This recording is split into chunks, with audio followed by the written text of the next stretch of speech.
Yeah, we're 2 minutes late, woman. Quit whining. Love you. Hey, it's Brushfire mine, because it's 20:02 on a Sunday night. Sorry. So, what are we talking about tonight? Well, the Oscars are on. Yes, they are. I'm not going to watch them. You don't want to see people bash Trump, make half-baked political points? I bet you they're going to go on and on and on about gun control, all that. But you know what we are going to talk about? We're going to talk about Hollywood tonight. We're going to talk about Hollywood. We're going to talk about Weinstein. We're going to talk about hashtag Pound Me Too. We're going to talk about all that. And the nice big golden statue of Weinstein that was thrown up apparently by a guy named Plastic Jesus. Yeehaw!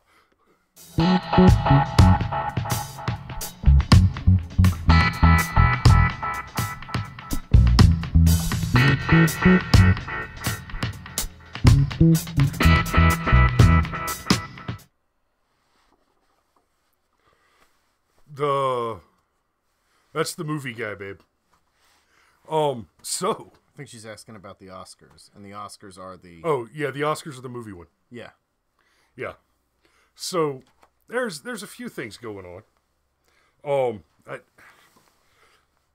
We'll get into the Oscars in just a minute. I don't have a whole lot to say about this, but I want to bring it up real quick and just it's one of those WT fuck moments. Some guy shot himself on the White House lawn yesterday.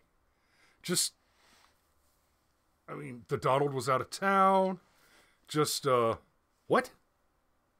I'm just crazy. Yeah, I mean, Pure, there's undiluted crazy. Yeah, just what? What? I don't know what to do with that. I thought I'd throw that out there and force you guys to kind of suffer vicariously with me because I know what you do with it. You get a mop. Well, or sidewalk scraper, street sweeper. Woo, got him. Hey, Lindsay. You know, looking at the regulars coming in, we haven't seen Lucas in a while. Need to reach out and see what's going on.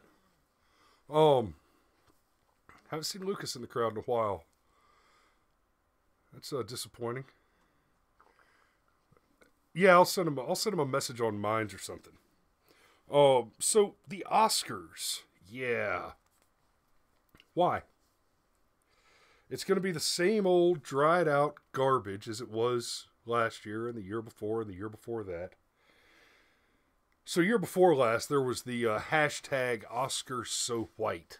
No, let's complain that the Oscars are so white.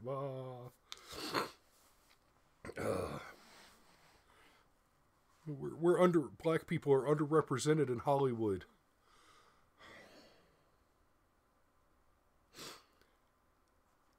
Are less than 13% of films, including black people, are there less than 13% of film, including black people? I mean, underrepresentation, that's got to be proportionate.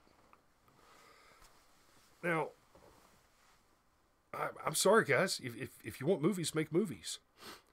But then there's been this kind of a backlash. It's kind of a response on that thing.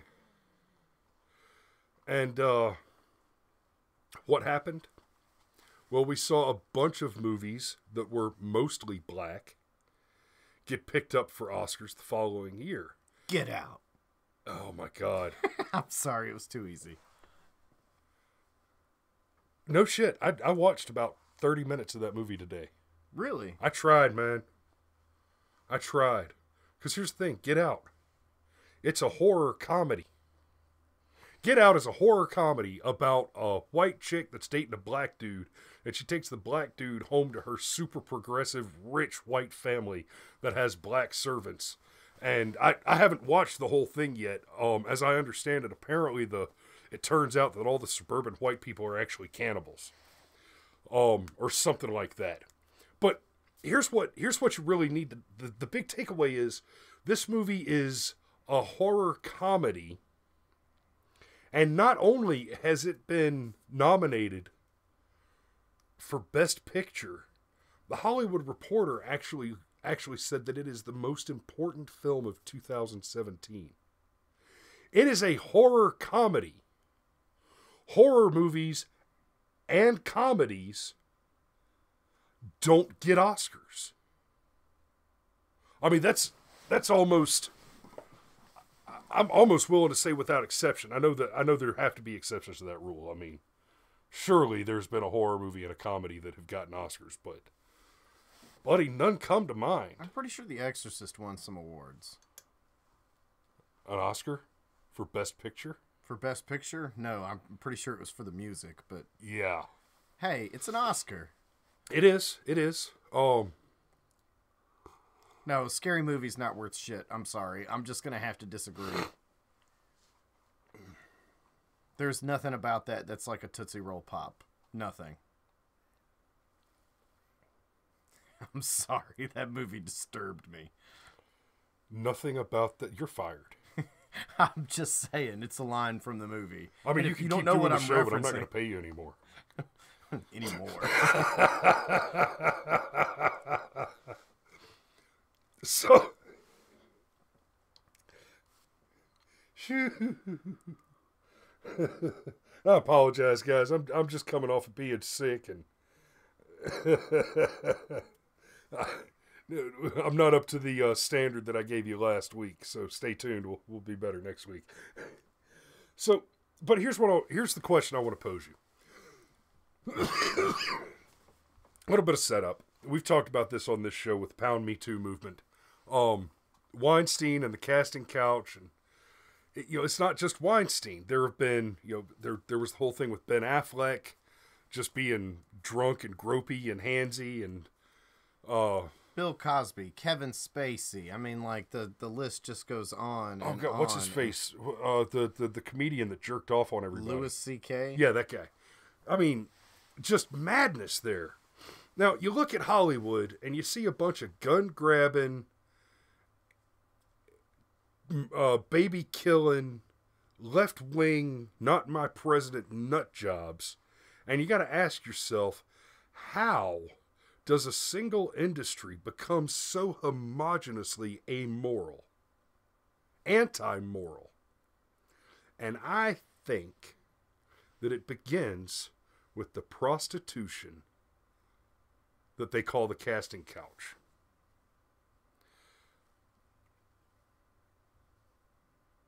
You need to get through the casting couch to really get into Hollywood. You look at somebody like Clint Eastwood. He has succeeded in spite of it, at great trial to himself. Look at the stories of Rocky, Sylvester Stallone. Stuff about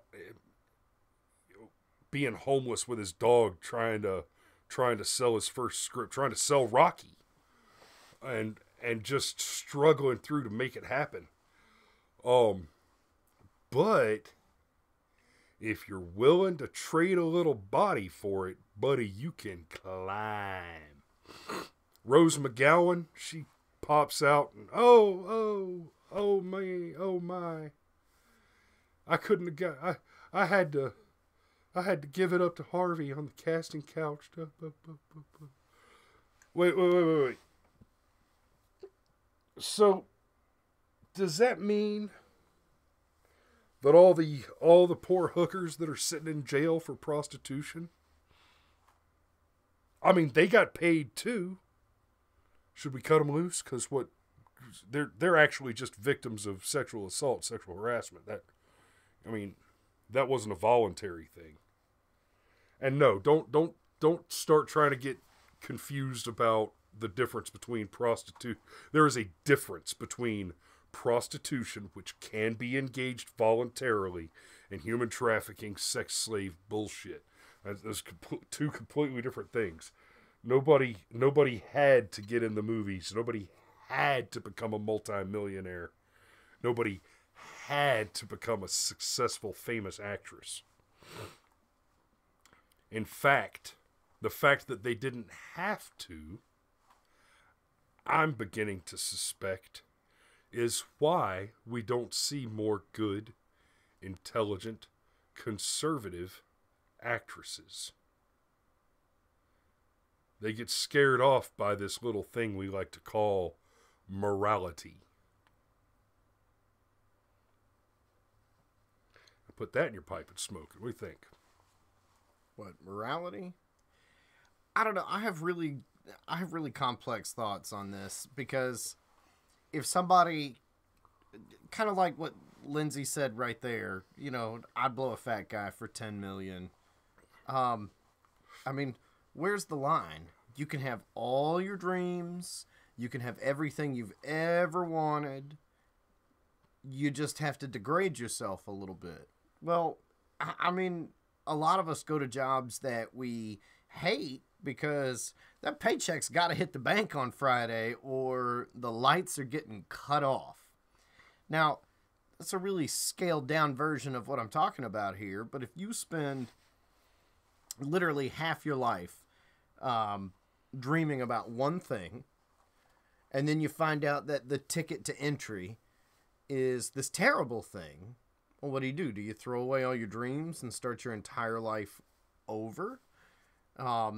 Plus, a 22-year-old may fall for something that, say, a 32-year-old or a 42-year-old or a 52-year-old would not fall for. So, plus, the whole casting couch thing, I mean, we call it the casting couch because it's a pun based on Hollywood, but I mean, women have given it up to get ahead in the world since, I mean, Cleopatra? Like, she forged an alliance with Rome by sleeping with Caesar. Yep. Like, there's no question about it. So, I would give you some pushback, and I would say that what's going on in Hollywood actually runs a little deeper than that. I would say that the casting couch is more of a symptom as opposed to the root cause. That doesn't sound like pushback to me. I'm not even saying that they were wrong to do it. My point is, if you sell your body for money voluntarily, that doesn't count as rape or assault or harassment. That's it. If you wake up next to somebody you don't like, that doesn't necessarily equal I was raped. Just because Mr. Beer Goggles is Coyote Ugly, once you've gnawed your arm off, that's the end of the coercion, because you went there voluntarily. My point is not that the prostitution is even morally wrong.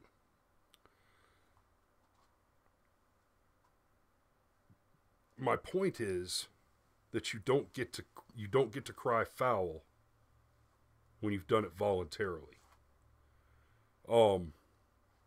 Now, as far as morally wrong, those of us that would treat it morally wrong, if you want to do it voluntarily, and your personal morals are comfortable with that, that's fine. I don't have a problem with that. Sell that little body all you want. But that being a bar to entry is my point.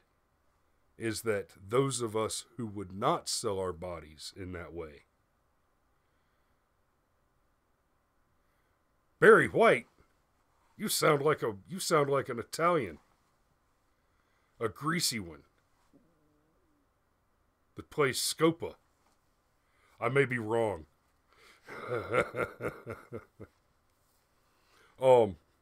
So you would say that it's not harassment? I mean, wait, real quick, Barry. Just in case you happen to be an anonymous assailant who I believe I may have identified, just throw me a little sete bello, and if you know what I'm talking about, then I know who you are, and we'll be kosher.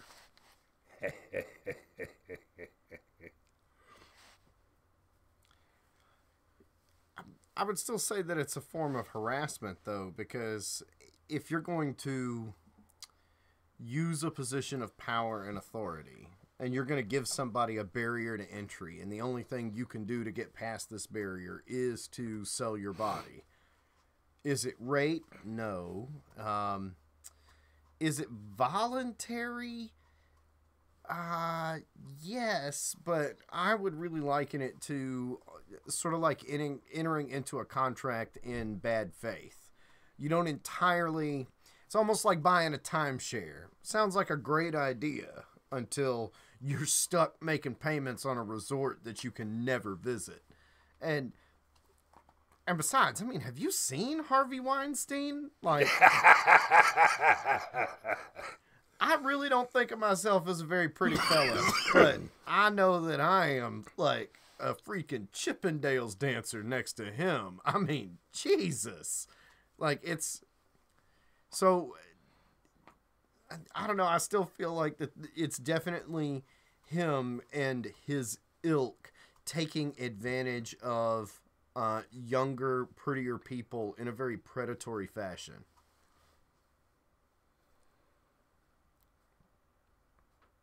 Why can't it be both? Assault. Why can't it be both?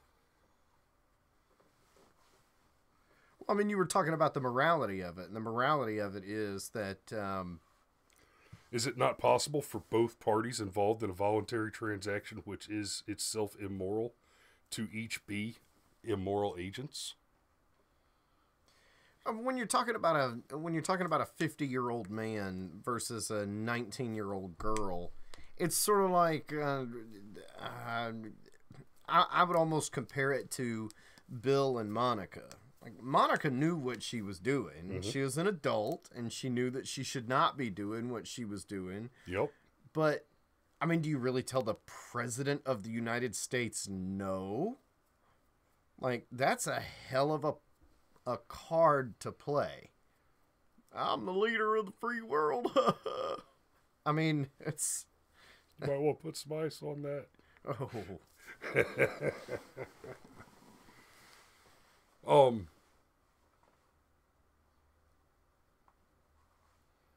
Yes, hit the like button. Thank you, Barry. No, and yes, there is a certain dynamic there where clearly they're being taken advantage of, but that doesn't change the fact that they did it voluntarily. I mean, if they walked onto a car lot and bought a car, are they going to go back to court later and say, Your Honor, I can't afford this, and I didn't understand the contract because I'm young? I mean, no. You still entered into a voluntary activity.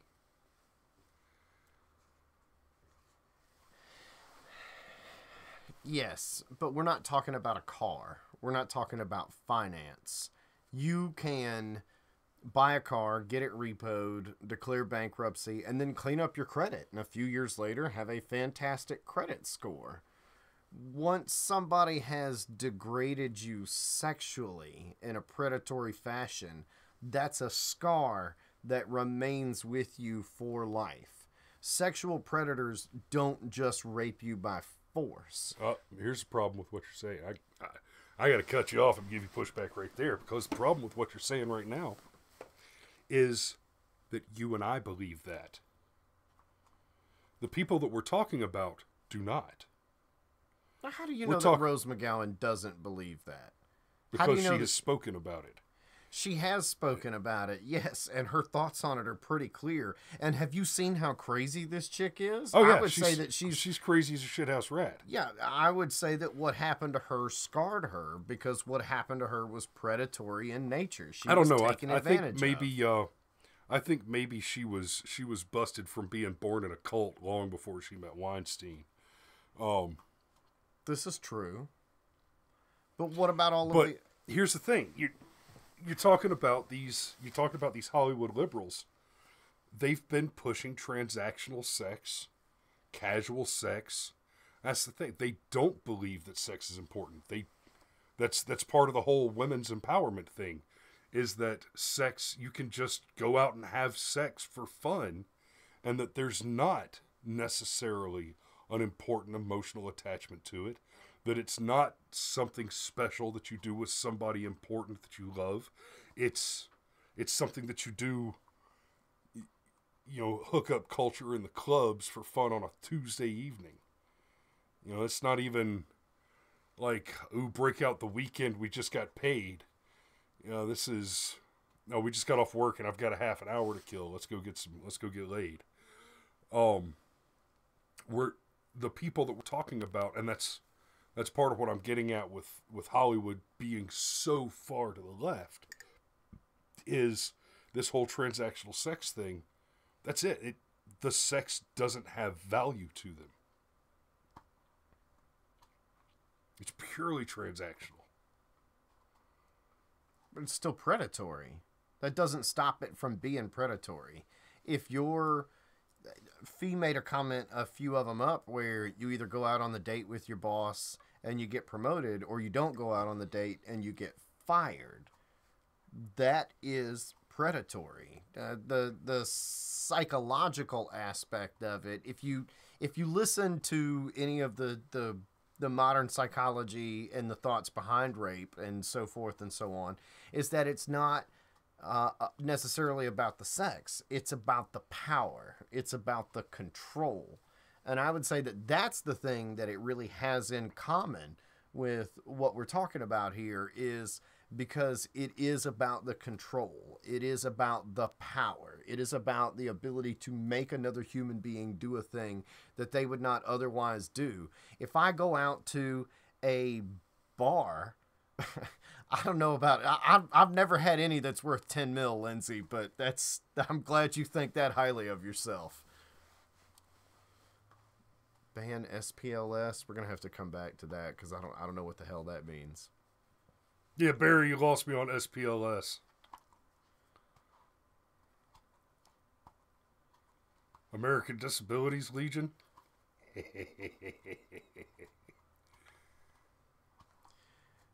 But that's the thing about what Harvey Weinstein's doing. He knows that he's a powerful, influential figure. Yep. He knows that he can force people to do things they would not otherwise do. And I'm sure I don't need to explain to you that real coercion doesn't come from physical force, but it definitely comes from mental force. Oh, yeah.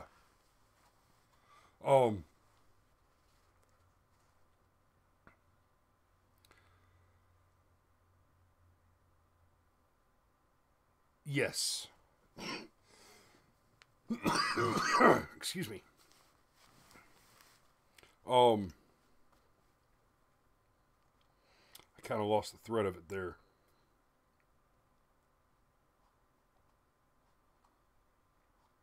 Oh yeah. Yeah. Yeah, SPLC. Gotcha. Yeah, those TLAs are important, buddy. You gotta get all the A's right. Well, TFLAs, 3 and 4 letter acronyms. Okay. It's the language of the government. Now, Barry, you mentioned earlier, and I wasn't going to go into this tonight. I'm still not going to go into it deep, but you did mention it, and I will address it quickly. Trump said, grab the guns first and then worry about due process.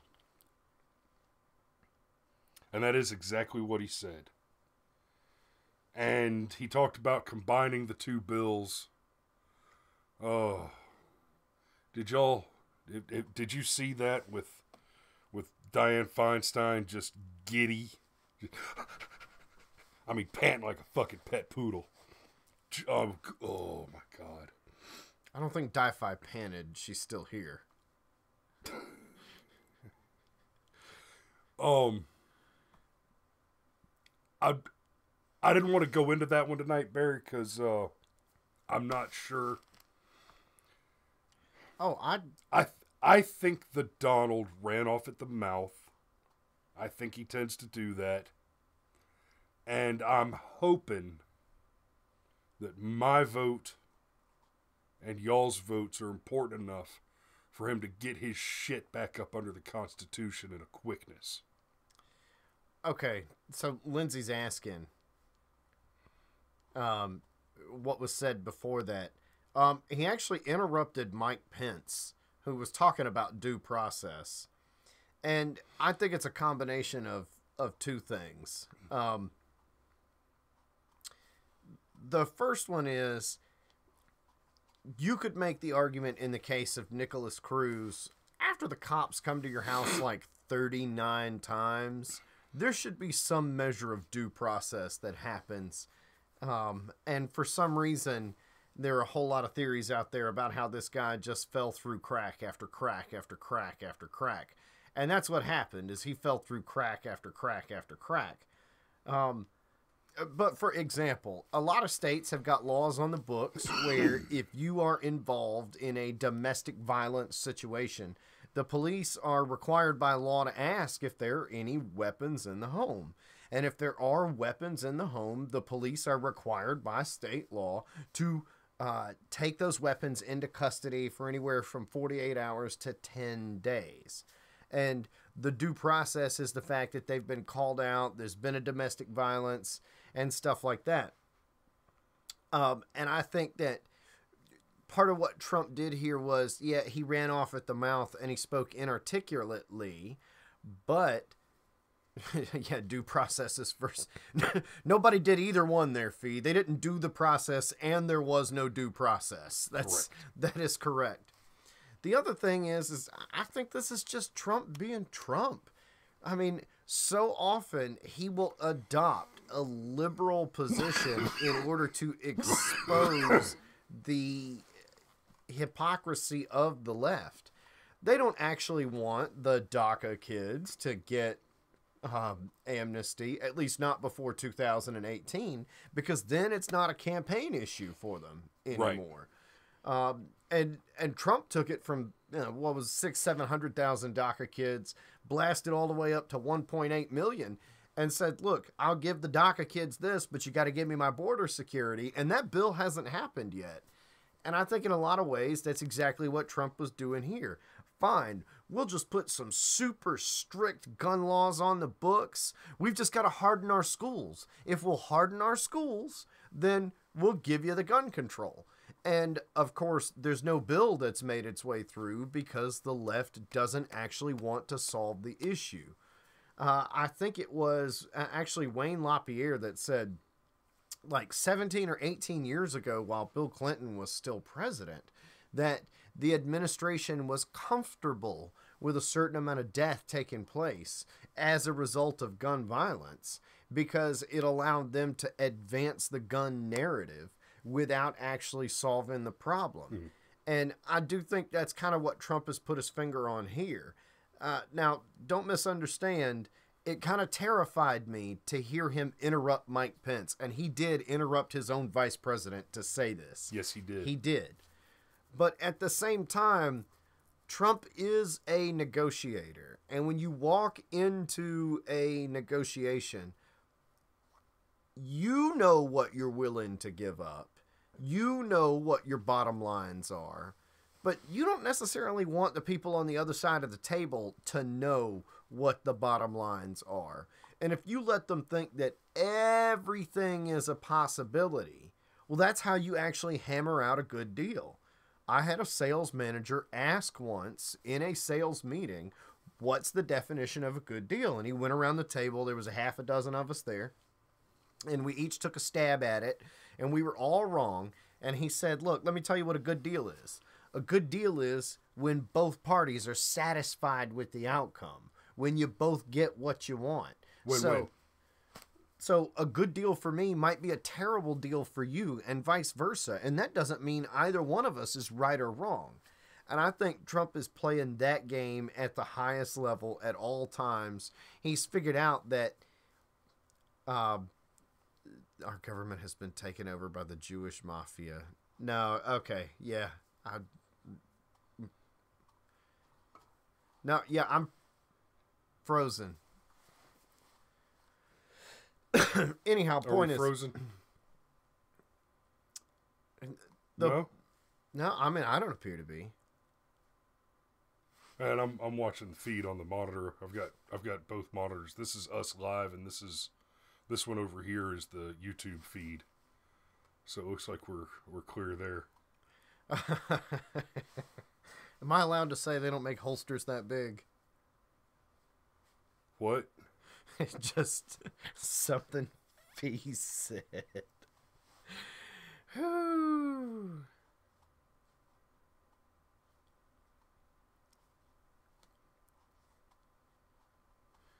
Anyhow, look, that'll never happen. They're banning all guns, including handguns. Won't happen. Won't happen. Won't happen. Nope. That would be it. Everybody knows it. That would be it. The Overton window has not shifted far enough for people to accept that.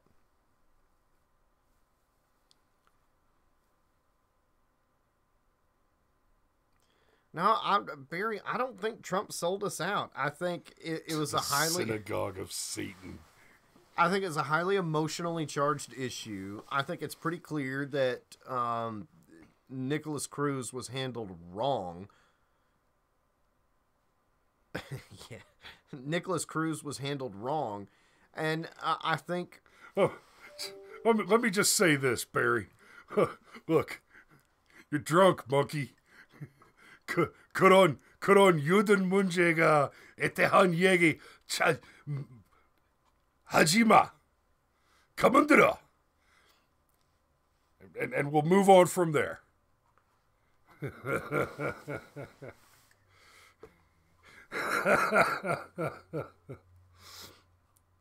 Oh, Jesus.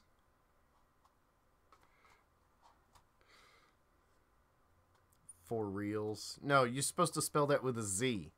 For reals. No. She used the phrase, dude. She used the phrase, dude. It's not my fault. 여보, 그런 것은 하지마. That. I'll see your oive and raise you a high ting.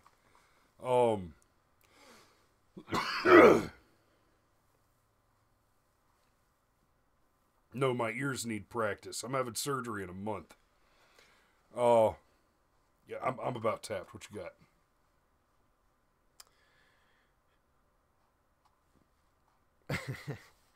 got? Nothing really. It's I mean, apart from the fact that there's still... How many people has Robert Mueller indicted for just about everything in the world now except for Russian collusion? Well, there were the 13 Russians that colluded with... Wait, no. America?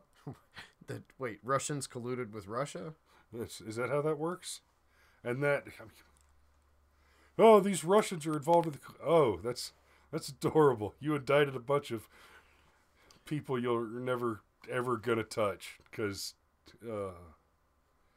yes, dear. Pound me with Jesus, schnitzel. Woman. What? Sorry, I read that as pound me with schnitzel, and I was like, wait a minute, what? No, that won't.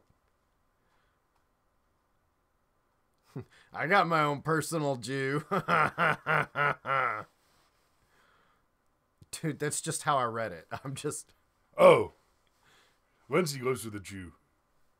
I know. She makes schnitzel, apparently. Yeah.